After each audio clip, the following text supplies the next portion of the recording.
Hola Richard, ¿cómo estás? Bueno, el ADN es la molécula que contiene las instrucciones para que un ser vivo se desarrolle, viva, se reproduzca.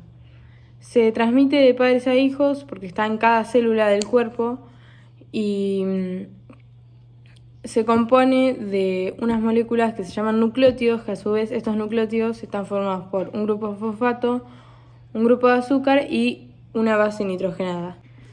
Después tenemos al ARN, que al igual que el ADN se compone de sucesiones de nucleótidos, pero puede aparecer como cadenas simples o cadenas unidas entre sí, y que comparte también, en cuanto a la ubicación, comparte el núcleo con el ADN, pero puede salir de él y desarrollarse en el citoplasma. Después tenemos al ATP, que es la fuente de energía principal para los procesos celulares y tiene un papel importantísimo en el transporte de proteínas y lípidos dentro de la célula, que se llama endocitosis, y fuera de la célula, que se llama exocitosis. Suministra energía, por ejemplo, a los cromosomas y según la información, el ATP es la única molécula energética que existe. Gregor Johann Mendel fue un botánico y monje británico que a la edad de 21 años se introdujo en el monasterio de Saint Thomas en Austria, y 4 años más tarde se fue a estudiar a la Universidad de Austria, donde estudió ciencias y matemáticas. Después volvió a Brunn, que es el lugar donde estaba el monasterio, y enseñó biología y física durante 14 años. En ese tiempo estudió los 7 pares de rasgos y las semillas de guisantes y concluyó con que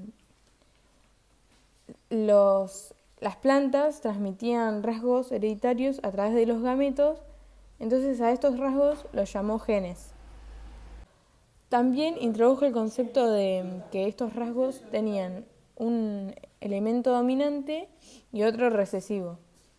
Los estudios de Mendel, estas conclusiones pasaron desapercibidas por 34 años, pero después se las conoció como ley de la segregación o ley de variedad independiente. Bueno, la primera ley habla de la segregación equitativa o la disyunción de los alelos, que es cuando al mezclar un individuo de raza pura con otro individuo de la misma raza pura también, la primera generación filial va a ser fenotípica y genotípicamente igual entre sí. Bueno, la ley segunda es la de la segregación independiente, que dicta que cuando se reproducen dos individuos de la primera generación filial, en uno de cada 4 descendientes de la segunda generación filial va a tener rasgos fenotípicos y genotípicos de la primera generación parental. Bueno, la tercera ley, que es la ley de transmisión independiente, dice que durante la formación de los gametos, la segregación de los rasgos hereditarios se da de forma independiente unos de otros. Bueno, y después tenemos lo que sería la dominancia incompleta, que es cuando los heterocigotos y los homocigotos son fenotípicamente diferentes entre sí, y en los cruzamientos donde existe la dominancia incompleta no existen rasgos ni recesivos ni tampoco dominantes. Después tenemos la codominancia, que es cuando los heterocigotos, los dos genes alelos se expresan pero no están unidos. Después tenemos el ligamento de genes, que esto fue un proyecto de Morgan. Realizó cruces con la mosca de la fruta y el experimento se basaba en cruzar a una mosca macho de ojos blancos y a la hembra de ojos rojos. Bueno, Morgan interpretó en sus observaciones que el alelo de los ojos rojos pertenecía al dominante y el de los ojos blancos era el recesivo, entonces nombró con una R mayúscula al dominante y con una R minúscula recesivo. Entonces Morgan descubrió que los genes que se transmiten están ligados al sexo de los individuos y a la hembra determinó que la hembra tiene un par de cromosomas que le llamó X y que el macho, además de ese cromosoma X, tiene uno al que lo llamó Y. Los cromosomas vienen en pares. Existen normalmente 23 pares de cromosomas, en total 46 cromosomas en cada célula, y la mitad provienen del padre y la mitad de la madre. Bueno, un par de cromosomas del hombre se reconoce como Y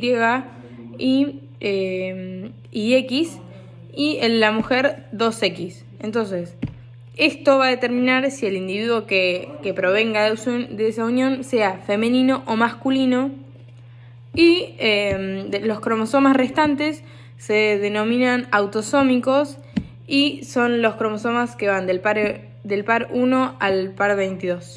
¿Por qué no es posible el encruzamiento de especies?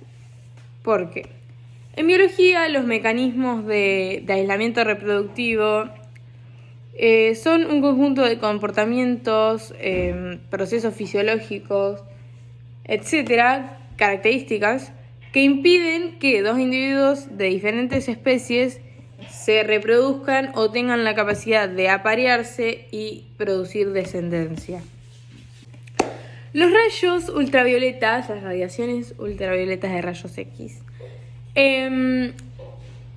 lo que hacen es destruir y dañar las células, el ADN, entre eso, y predispone al organismo para desarrollar cáncer.